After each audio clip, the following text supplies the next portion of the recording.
Riders drove the herd into a screaming stampede before dawn, and Verity Hale knew this was the night that would cost her the ranch, unless the stranger riding drag was the man every gun in this territory feared.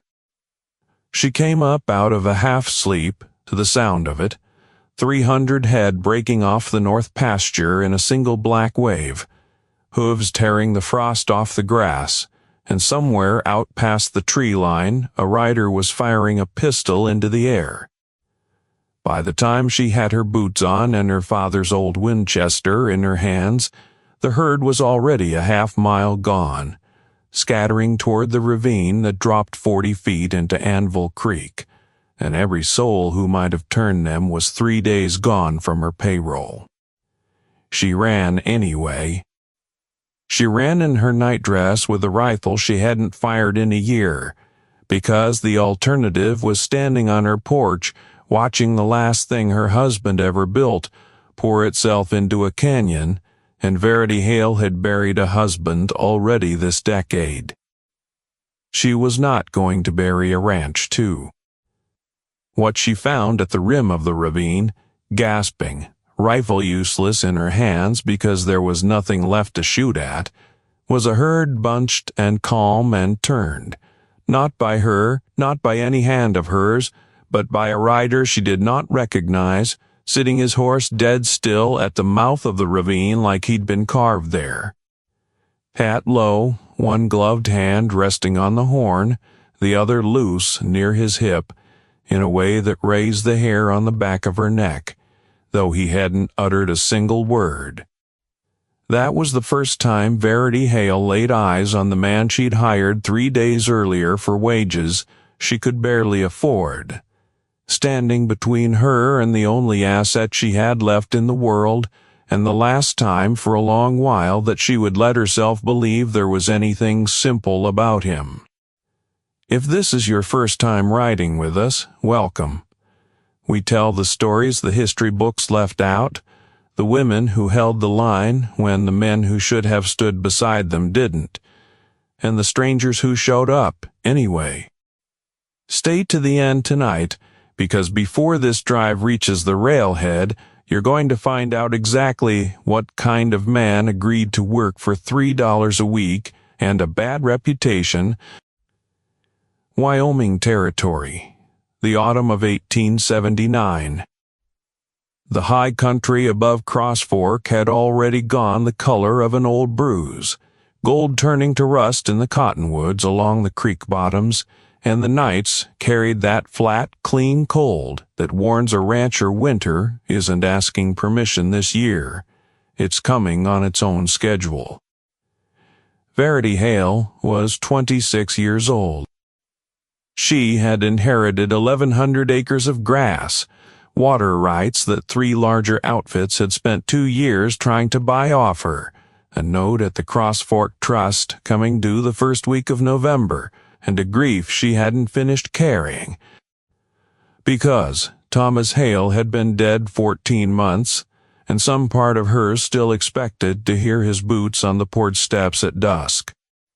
He had died the way men died out here when somebody wanted it to look like an accident, thrown from a gentle horse on a stretch of trail he'd ridden 1,000 times, his neck broken, no witnesses, and a coroner's jury in a town where the coroner owed his standing to the same syndicate that had been circling Anvil Creek since before Thomas ever proposed to her.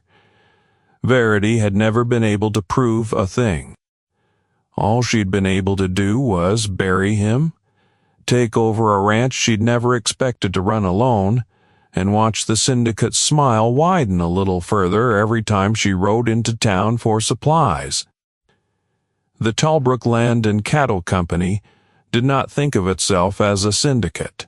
It preferred the word progress.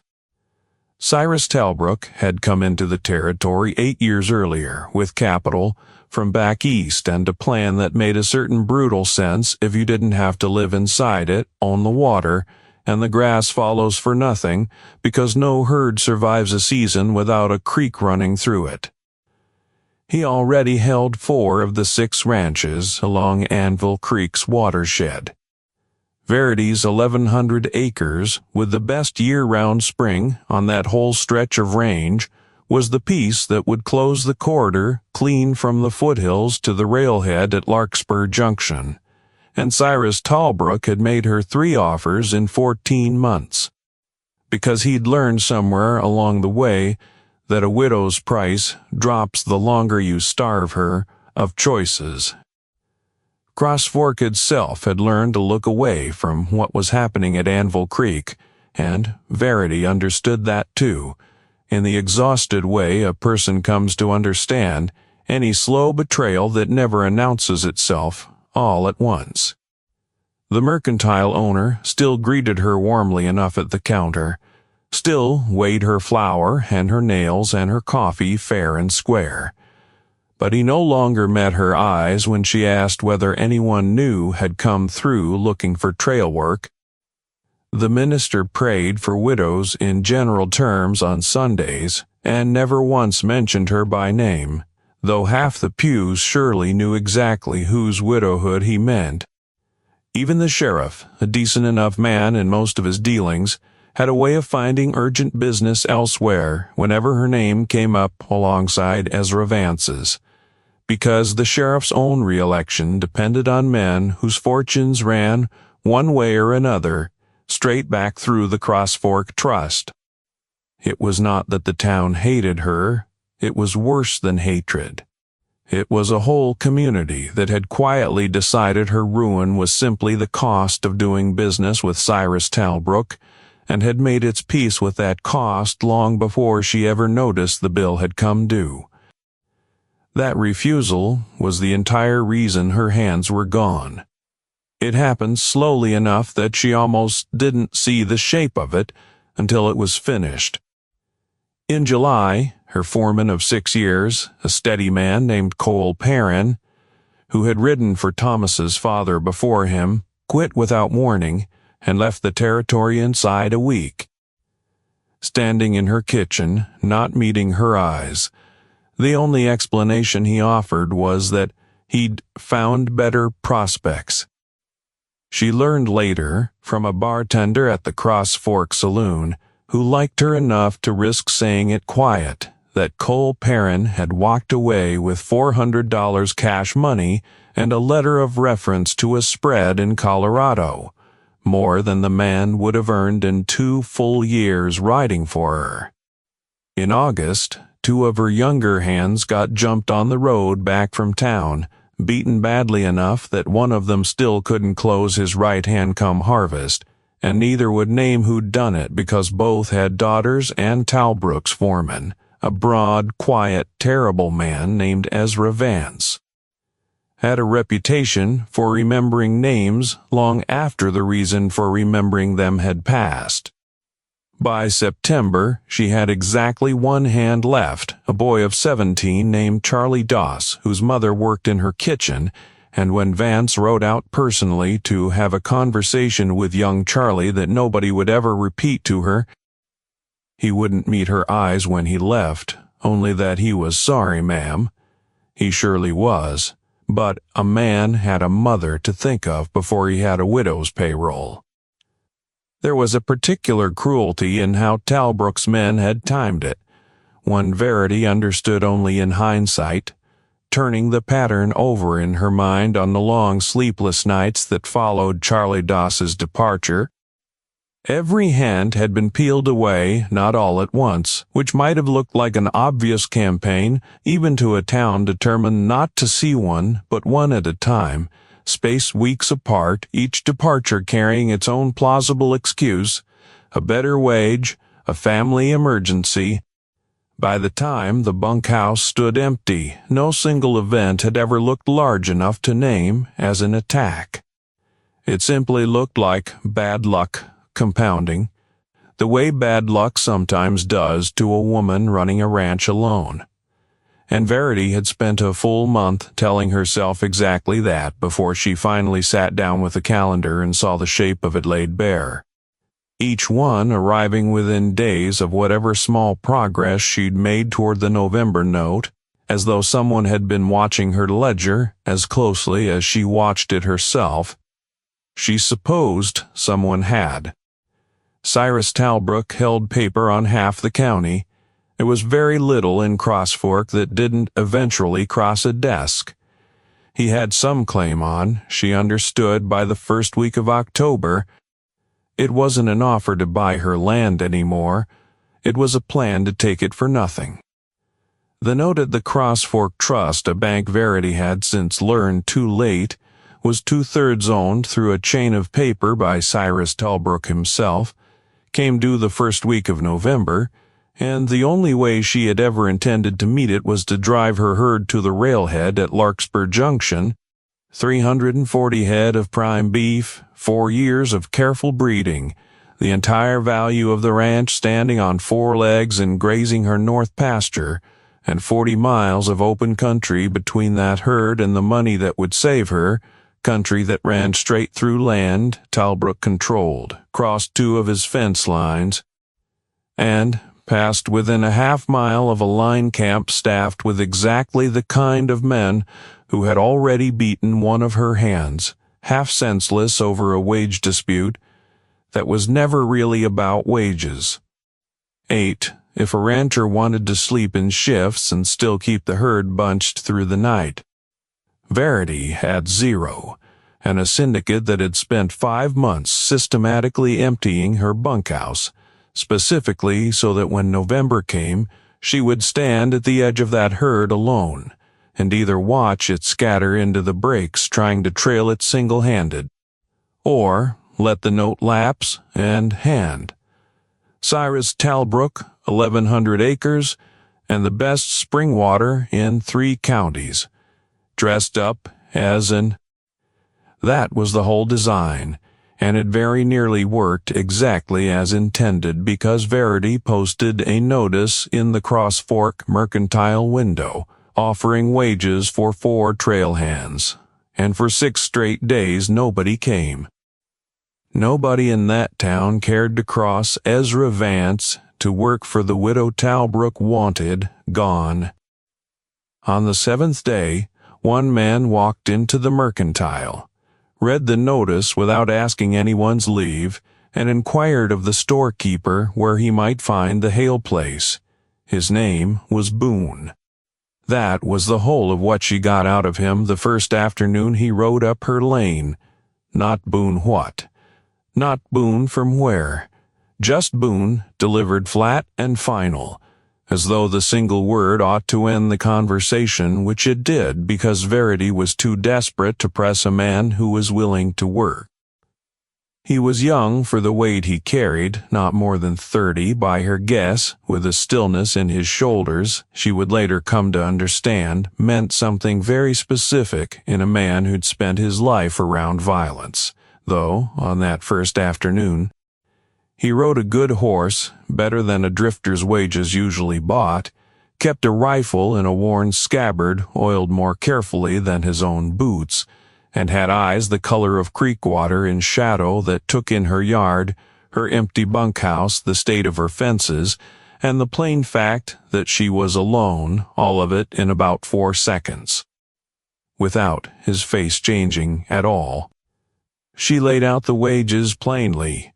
$3 a week, room, board, and an honest accounting of exactly what he'd be riding into, because she had decided somewhere across that terrible summer that she would rather frighten off every man in the territory with the truth.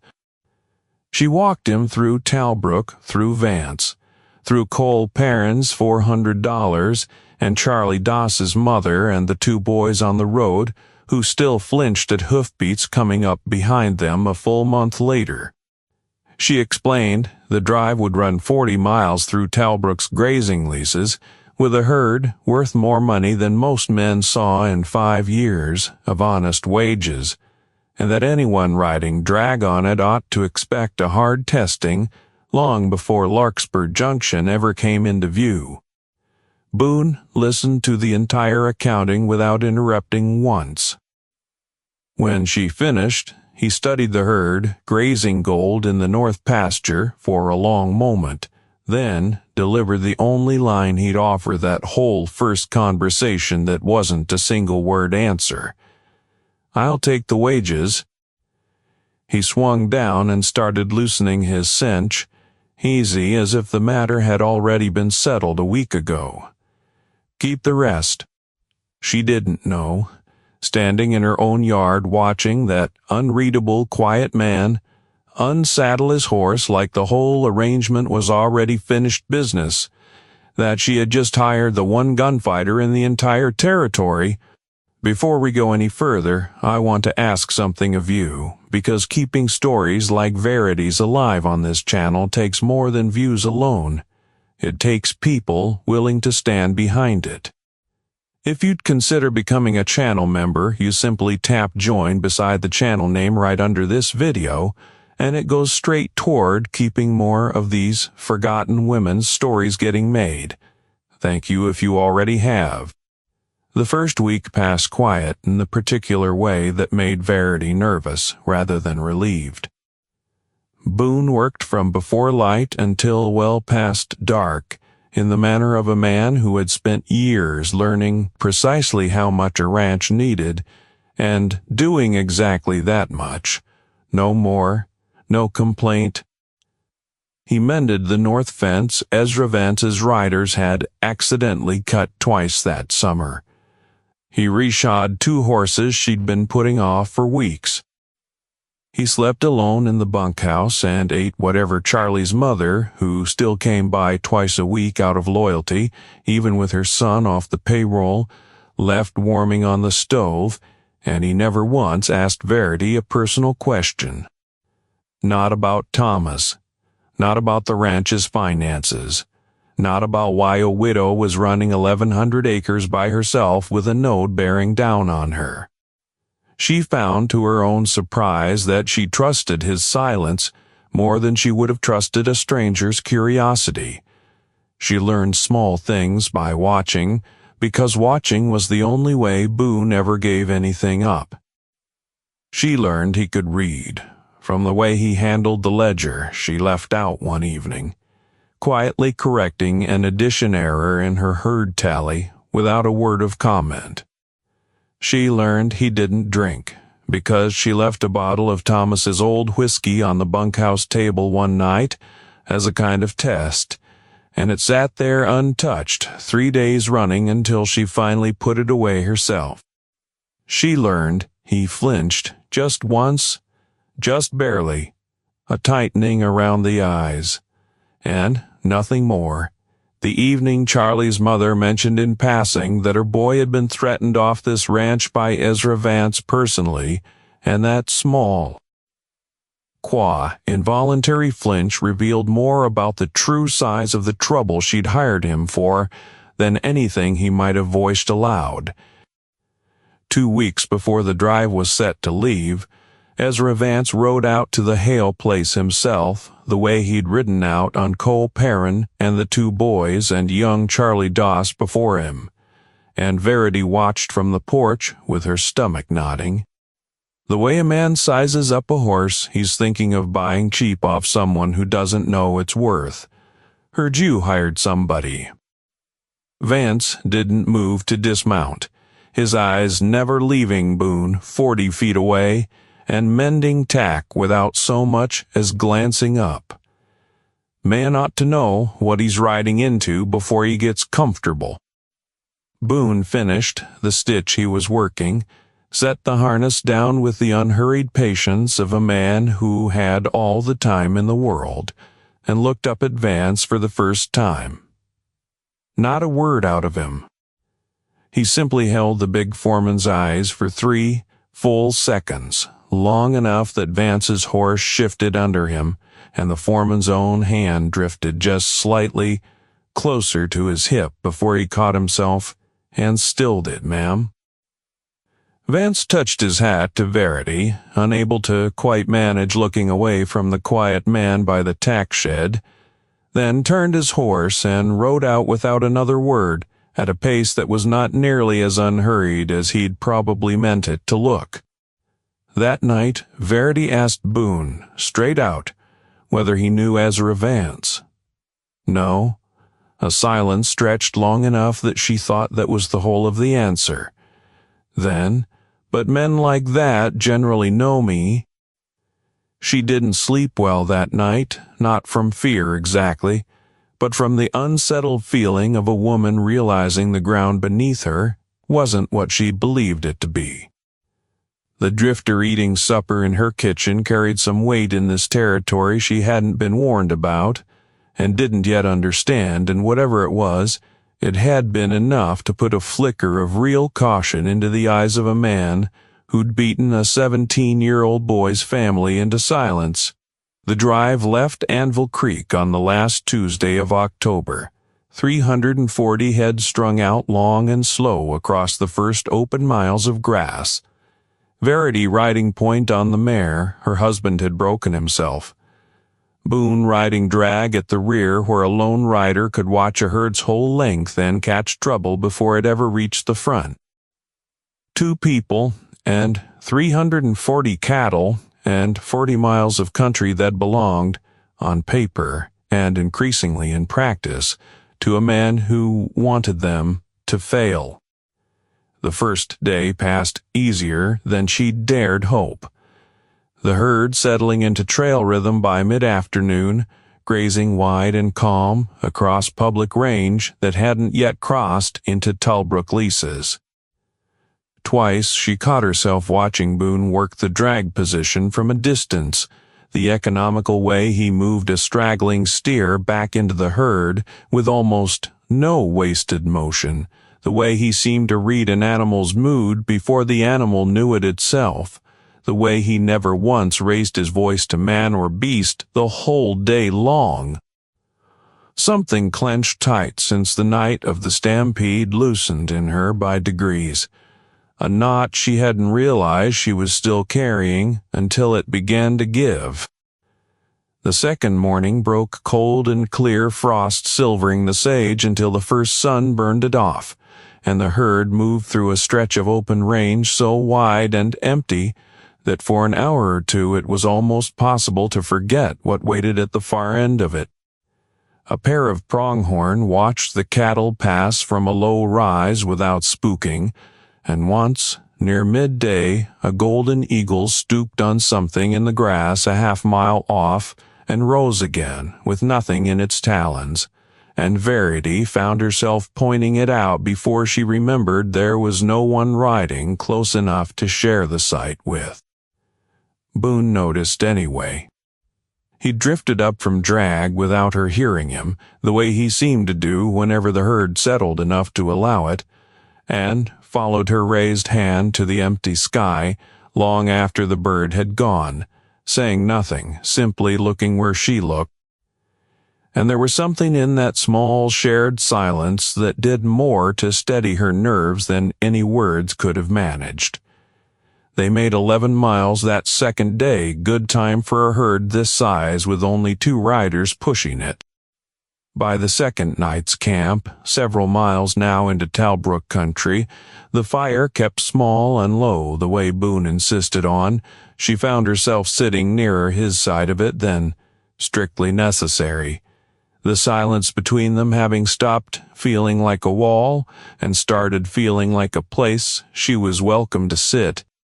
You were a soldier. Not quite a question for a while.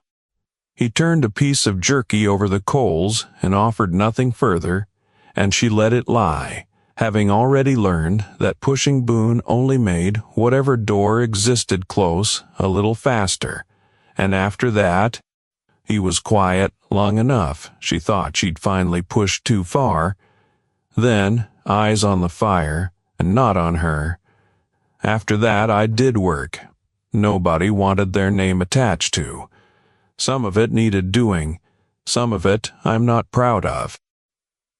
I came north to stop doing it. It wasn't much. It was more than he'd given her in 2 weeks combined, and it sat between them that second night on the trail, like a door left an inch open, not thrown wide, but not shut either, and Verity found she could live with an inch.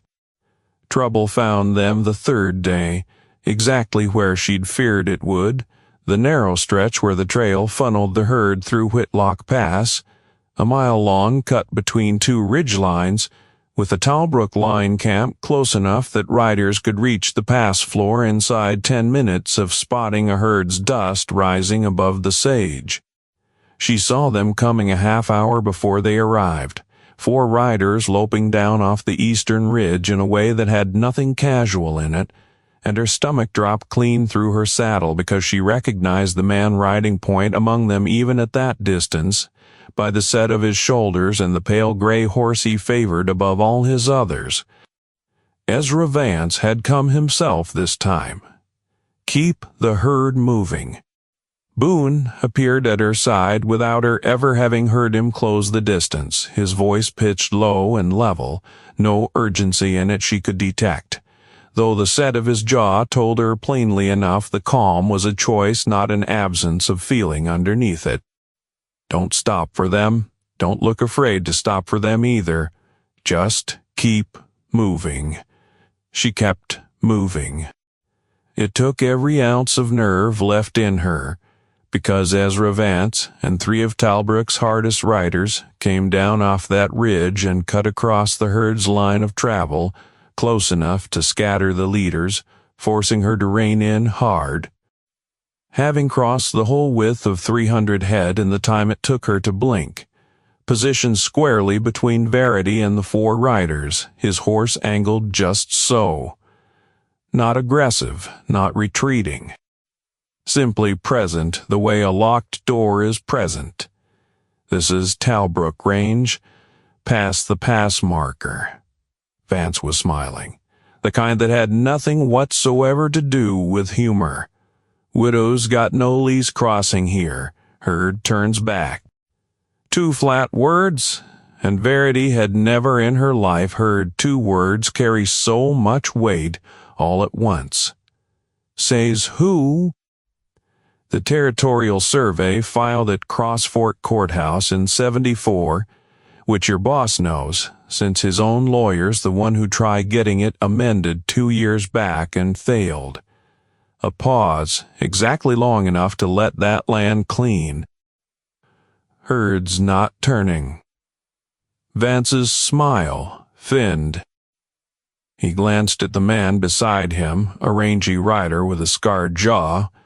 Verity didn't know by name, and something passed silently between the 2 Talbrook men that she couldn't read, but Boone plainly could, because his weight shifted a half-inch in the saddle. The kind of readiness that lives in a man's spine, rather than in his hands. You're new. Vance studied him properly now, the way he hadn't quite managed to back at the ranch. Where'd the widow find you? Doesn't matter. Matters plenty if you're dying for her over a fence line. He wasn't smiling anymore. 4 of us, 1 of you. Boone let that sit unanswered entirely. He simply held Vance's eyes, and Verity watched something happen in the big foreman's face that she would spend the whole rest of that drive trying to understand. A flicker, quick and involuntary, the look of a man rifling fast through memory for a name he half recognized and very much did not want to place.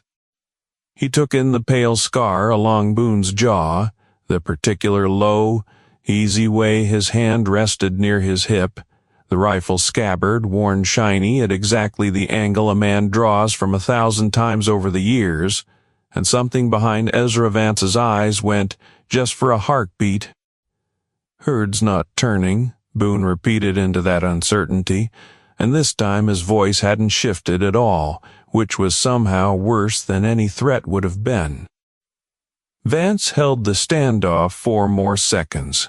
Verity counted every one of them, then laughed, short and unconvincing, and waved his men back, muttering that the herd could go through this time, that Mr. Minder. Talbrook would be very interested to hear about the widow's new hired hand, regardless of how this particular morning went. He wheeled his horse and led his 3 riders back up toward the ridge, and it wasn't until they'd shrunk to distant specks against the sky that Verity realized her hands were shaking on the reins. He knew you, or thought he did. Boone watched the riders go until they crested the ridge and dropped from view entirely. Some men remember a face longer than they remember where they saw it. Not really an answer, and they both understood it wasn't, and he turned his horse back toward the drag position without another word, leaving her with the plain sense that she had just watched the edge of something enormous pass close by in the dark without ever quite glimpsing its full shape. That night, camped past the pass with the herd finally settling under a hard, bright scatter of stars. Verity couldn't sleep and found Boone awake as well, sitting apart from the fire with his rifle across his knees, watching the ridgeline the particular way a man watches for something he fully expects to come back. Talbrook's going to send more than 4 men next time. She settled near him, though not too near. He is. You could ride out tonight if you wanted. Nobody would blame you for not wanting to die over another woman's cattle. He was quiet long enough that the fire popped twice before he answered at all. 3 years ago, I rode into a valley outside Sweetwater because a rancher's widow there had your same trouble. Landmen wanted her water. Nobody would stand with her, because everybody was scared of the same kind of man Vance is. He looked at her then, and it was the first time she felt he was truly letting her see something, rather than handing her a carefully measured piece of it. I got there 2 days too late. She was already dead. Made to look like an accident, same as I guess your husband's was. Her breath caught. How do you know about Thomas? I asked. Around Cross Fork before I ever knocked on your door. He turned back toward the ridgeline. I'm not leaving you the way I left her. That's not a promise I'm making to sound kind. It's a debt I'm still paying, and I mean to pay it all the way through this time. She didn't press him on what he meant by paying it through. She was beginning, across that long, cold, star-filled silence, to understand that the man riding drag on her herd wasn't simply a hired hand who happened to be good in a standoff. He was something the syndicate had built an entire system of intimidation to avoid ever encountering, and it had walked right up her lane 3 days after her notice went unanswered, and she still didn't know whether to call that mercy or something closer to fate. Word of the confrontation at Whitlock Pass reached Cyrus Talbrook by the following evening, carried fast by a rider Vance sent ahead, and what came back down the trail 2 days later was not 4 men. And they hadn't come to turn the herd back this time. They'd come to end the drive outright. Verity and Boone had made it 26 miles by then, past the pass, through 2 more Talbrook leases without incident, close enough to Larkspur Junction that she'd let herself begin to believe, foolishly, the worst of it might already sit behind them. They were wrong, and the wrongness announced itself just after dawn on the 5th morning, when 9 riders came out of a dry wash a half-mile ahead of the herd's line of travel and formed up across the trail in a way that left no possible reading beyond a blockade. Cyrus Talbrook himself rode among them this time, sitting a fine black gelding at the center of the line in a coat far too good for trail work, Ezra Vance at his shoulder. Verity had met Talbrook exactly twice before, always inside the false courteous parlor of his office in Cross Fork, and had never once laid eyes on him outside 4 walls, which told her, more plainly than anything else could have, Mrs. Hale. Talbrook's voice carried easily as the herd slowed under Boone's steady work at the rear. I'd hoped it wouldn't come to this. You've had 3 offers for that land, each one generous, each one refused. A woman alone shouldn't be out here risking her life over stubbornness. It isn't stubbornness. Verity's own voice, to her surprise, didn't shake. It's my husband's land, and my note to pay, and neither of those is any business of yours. Talbrook smiled the way men like him always smiled, as though patience itself were a form of violence he simply hadn't chosen to use yet. The note is held by the Cross Fork Trust, which I believe has certain obligations to protect its collateral from being driven through hostile country and lost. I'd hate for anything to happen to that herd before it reaches a buyer. Terribly bad for the bank's position. Terribly bad for yours. Nothing's going to happen to it. Boone rode up the line to sit his horse beside Verity's, and something in Cyrus Talbrook's easy practice composure flickered for the first time since he'd started talking. The way a man's face changes when he finally stands close enough to confirm something he'd only heard second-hand and had hoped wasn't true. Talbrook's voice had lost some of its silk. Vance mentioned you. Claimed you had a look about you. I assumed he was imagining things. He wasn't. You have a name? Boone? The same flat single word he'd given Verity 3 weeks earlier, and for a long, strange moment nobody moved a muscle, and Verity watched Cyrus Talbrook's carefully composed face do something she had never once seen it do in 2 years of dealing with the man. Go very slightly. Boone Calloway. Talbrook's voice had dropped to almost a murmur, and the name landed across that line of 9 riders, like a stone dropped into still water, because 2 of them shifted visibly in their saddles, and one man near the back, older than the rest, actually lifted his hand clean off his rifle stock, as though the weapon had suddenly become the very last thing he wanted anyone thinking he was reaching for. Verity had never heard the name before that moment, but she watched what it did to 9 armed men standing between her and everything she owned, and understood, right there in the cold morning light, that whatever Boone had once been before he rode into Cross Fork with a rifle, he kept better than his own boots. It was no small thing. And it wasn't a secret to anyone in this territory, apparently, except her. I'd heard you'd stopped, gone quiet. Retired, some men figured. I did. Boone's voice never rose. Your foreman's been running off a widow's hired hands for 5 months, leading boys in the road, and getting a good man killed to make her land come cheap. I came out of quiet for less than that, before. I don't intend to start anything here, Mr. Talbrook. This herd's going to Larkspur Junction. You can let it pass.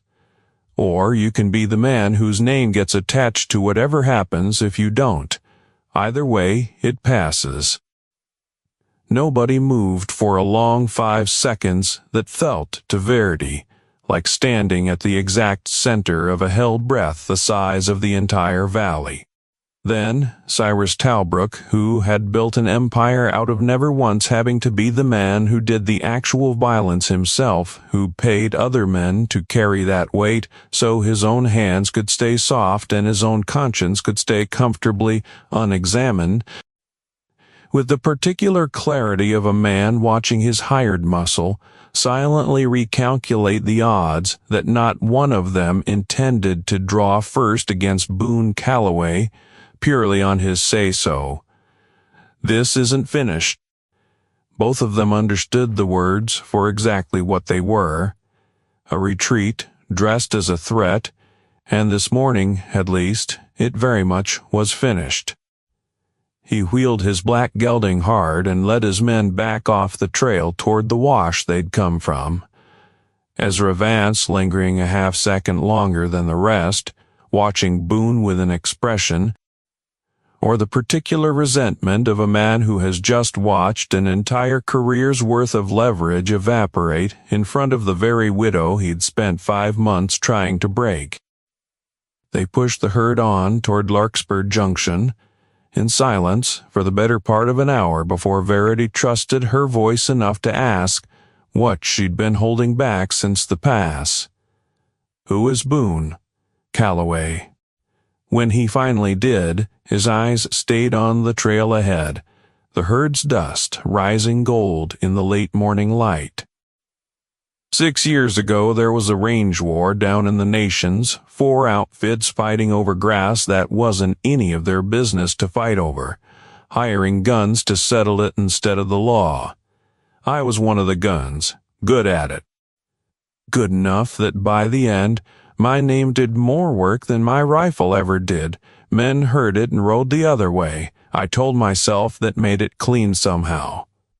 Being feared instead of fighting a long pause.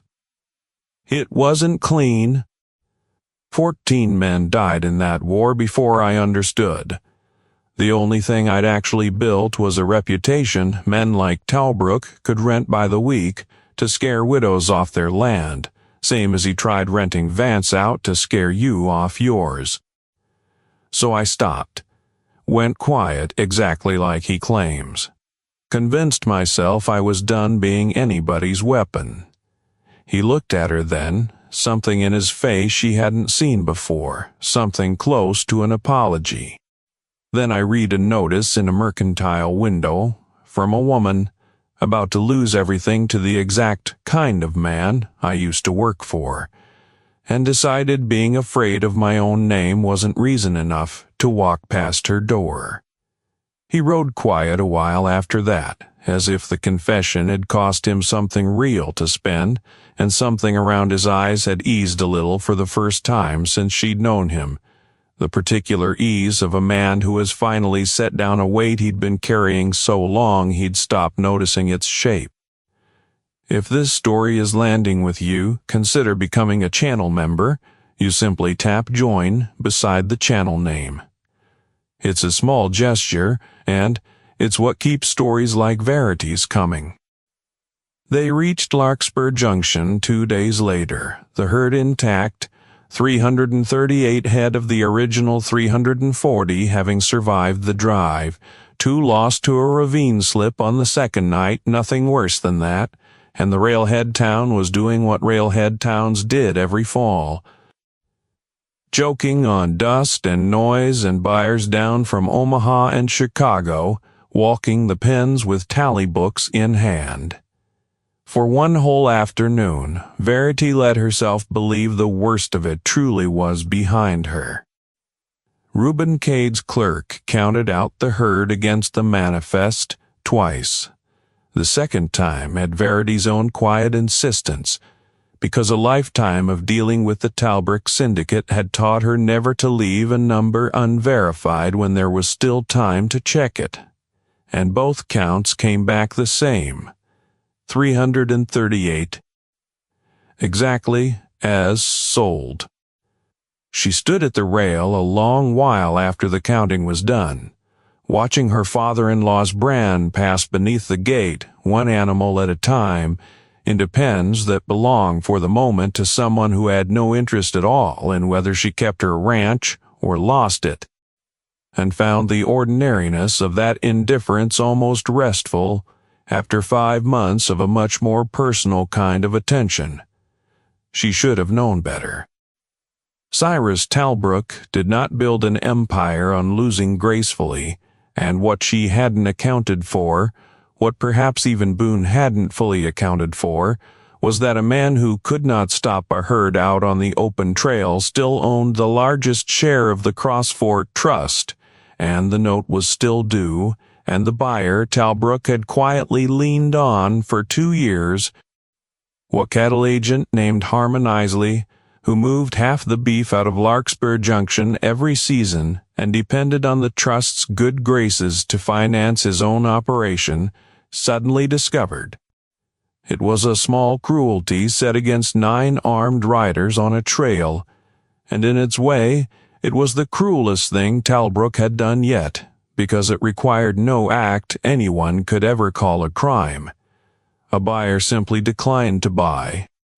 No law in the territory could compel Harmon Isley to spend his own money, and Verity stood at the rail of the holding pens with 338 head of cattle worth $11,000 and a note due at the Crossfort Trust in 4 days, and not one soul in Larkspur Junction willing to write her a check, because word had traveled ahead of her the way word always traveled in cattle country. that buying the widow Hale's herd meant buying trouble with the Talbrook syndicate. There has to be another buyer. She stood outside Isley's office with her hands pressed flat against her skirt to keep them from trembling because she'd come too far, driven too far, watched Boone stand down 9 armed men on an open trail to lose everything here to a closed ledger and a man too frightened of one landowner's disapproval to conduct honest business. Chicago sends 3 agents through here every October. The other 2 work for men who owe Talbrook money. He'd been quiet the entire walk from the pens, and she'd mistaken that quiet for exhaustion. She understood now it had been something much closer to calculation. That's not luck. That's a third front he opened while we were still worrying about the first 2 out on the trail. Then we've lost No. Something in the flatness of it made her look at him properly. We haven't. There's a 4th buyer in this town who doesn't owe Talbrook a thing, and doesn't much care whether Talbrook approves of him or not, and I happen to know exactly where to find him, because 6 years ago I did him a favor he spent every year since claiming he owed me 4. The 4th buyer's name was Reuben Cade, and he ran a smaller operation than Easley's, shipping direct to a slaughterhouse combine out of Denver, rather than through the bigger Eastern agents, which had always made him something of an outsider in Larkspur Junction's cattle trade, tolerated, but never quite welcomed by the men whose fortunes ran through the Cross Fork Trust. He had also, Verity learned standing in his cramped little office an hour later, while Boone spent perhaps 40 words total, and every one of them landed like a signed contract, once been a young rancher whose entire herd, Boone Calloway, had personally ridden 200 miles to recover from a gang of Texas rustlers. Completely, long before Boone had understood what his own reputation would eventually cost him. Cade bought the whole herd that afternoon at a fair price, not a charity price, 338 head at true market rate. And when Verity walked out of that office holding a bank draft that would clear the Cross Fork Trust note with real money left over, enough to hire hands, honestly, for a full season and mend every fence Ezra Vance's riders had ever cut, she understood that she had just watched a debt from 6 years and 200 miles away come due at the precise moment it was needed most. But quietly keeping a private ledger of every place his old reputation might still owe the world something good. Cyrus Talbrook heard about the sale within hours, the way he heard about everything in a town his money half-owned. And what he decided to do next was the final mistake of a man who had never once, in 8 years of squeezing this territory, had to face a consequence delivered in person. He sent Ezra Vance and 6 riders down to the Larkspur Junction stockyards that same evening, not to steal the herd which was already sold, already loaded, already well beyond his reach, to do something uglier and far more personal. Make a public example of the hired hand who had cost the syndicate a full season's careful planning, and the widow who had refused to break. They rode into the stockyard just after sundown, half the town's cattlemen and buyers still milling near the loading pens, finishing the day's business, which meant, whether Talbrook had intended it that way or not, Talbrook wants a word. Vance reined up in the lantern light with his 6 men fanned loose behind him. None of the careful theater in his voice this time, none of the pretense of lease lines and survey filings. This was simpler and uglier than that. Says you cost him a season's worth of planning, Calloway. Says a man like that ought to answer for it personal. Talbrook's not here, sent you instead a beat. Tells you I'm plenty. His hand had already dropped near his hip, and around the stockyard Verity could feel the noise of the crowd dying into a silence that had actual texture to it, thick, expectant, buyers and drovers and townsfolk drifting closer without quite deciding to. Verity stepped forward without entirely deciding to, putting herself half a pace ahead of her own horse, because whatever was about to happen, she wasn't going to let it happen to a man who had walked into her ruin on nothing but a mercantile notice while she stood behind him.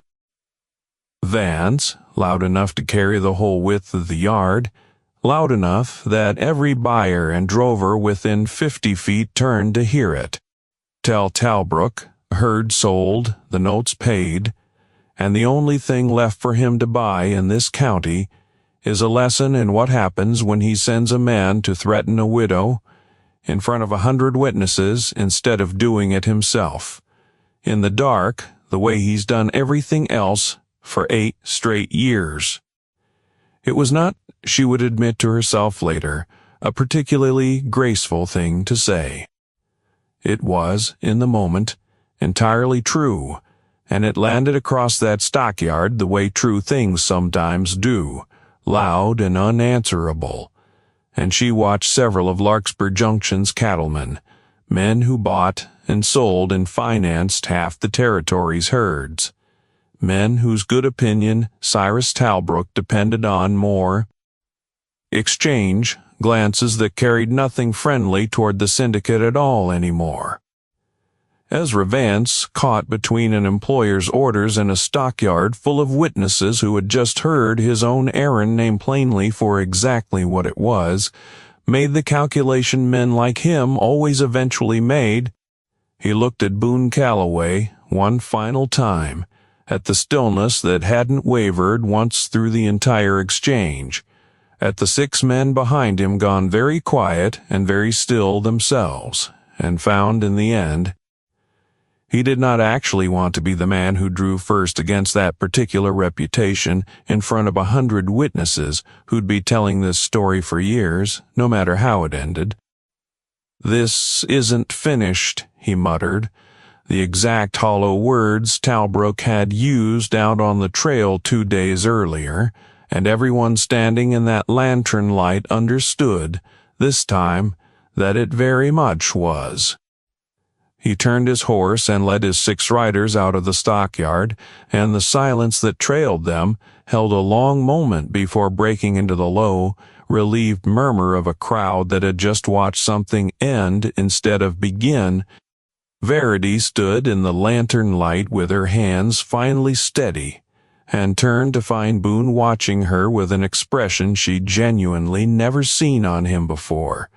Something unguarded, something that looked for the first time since he'd ridden up her lane 3 weeks earlier.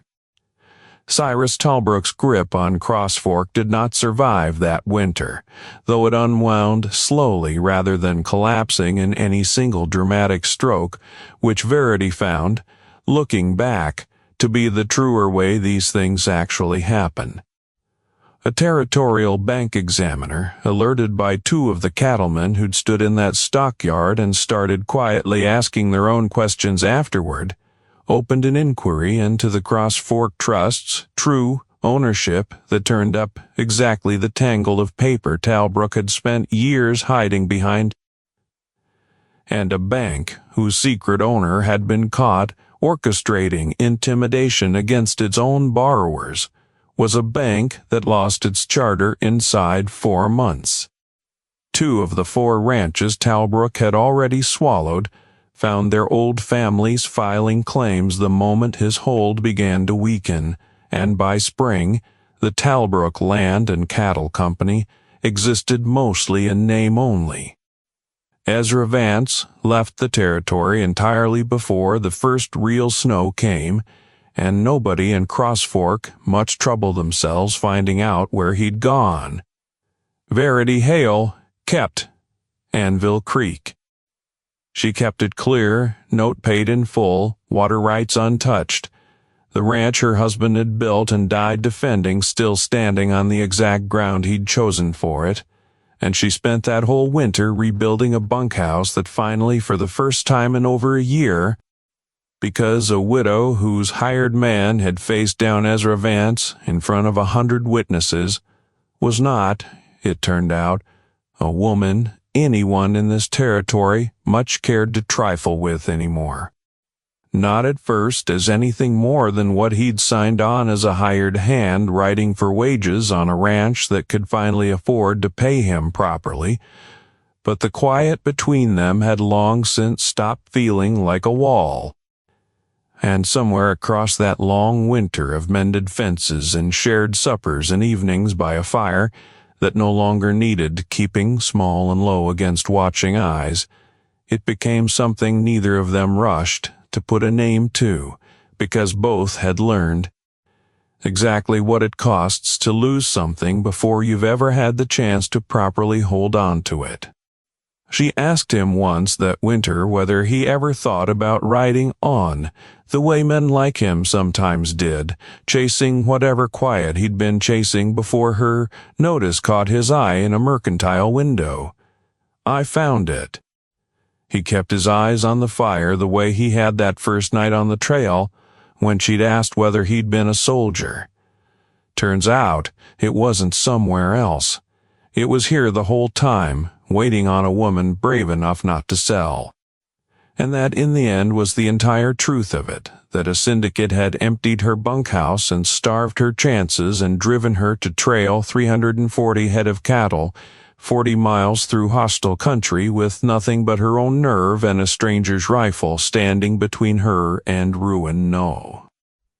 And instead of breaking her the way it had broken every rancher before, it had handed her, without ever meaning to, the one thing all its money could never have bought Cyrus Talbrook in 8 years of trying a man who stayed.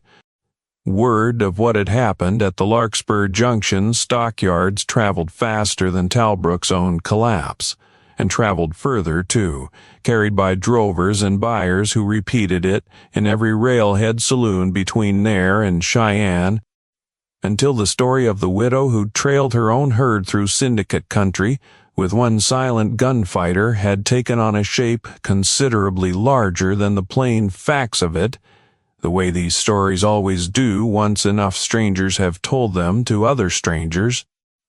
Verity heard 3 different versions of her own drive second-hand before the winter was out, in one of which Boone had faced down 20 men instead of 9, in another of which she herself had fired the shot that ended it, and she found she didn't much mind the exaggeration, because underneath every version, however tall it grew in the telling, sat the one true thing that mattered. A woman who refused to sell had kept what was hers, and the man who stood beside her had never once asked for anything beyond $3 a week and the chance to finally put an old debt down. Spring came slow to the high country that year, the way it always does above Cross Fork, snowmelt swelling Anvil Creek, until it ran loud past the ranch house windows, and Verity found herself more mornings than not, standing on the porch where she used to wait for Boots, watching instead a man ride the north fence line at first light, checking wire he'd already checked twice, because the ranch didn't strictly need it, and he'd simply grown into the habit of being useful to a place that had finally stopped needing rescuing every single week. The bunkhouse held 4 hands again by May, honest men who'd heard the way everyone in that territory eventually heard everything, exactly what kind of outfit this had become, and exactly why nobody troubled the Hale Ranch anymore. The notice in the mercantile window came down. That same week the sale closed, torn away by a storekeeper who no longer needed to advertise that the Hale Ranch was short-handed, and Verity kept the last scrap of paper in a drawer for years afterward. Not out of sentiment, exactly, though there was some of that, too, but because it reminded her, on the hardest days that still came now and again, that sometimes the entire difference between losing everything and keeping it comes down to refusing. One single day longer than anyone expects of you to stop believing somebody decent might yet walk through the door. If Verity and Boone's story stayed with you tonight, That's exactly the kind of history this channel exists to tell, the widows who held their ground, and the quiet men who chose, in the end, to stand with them instead of riding on past. Consider becoming a member to help keep these stories coming. The button sits right beside our channel name. Thank you for riding this whole trail with us tonight, and we'll see you at the next campfire.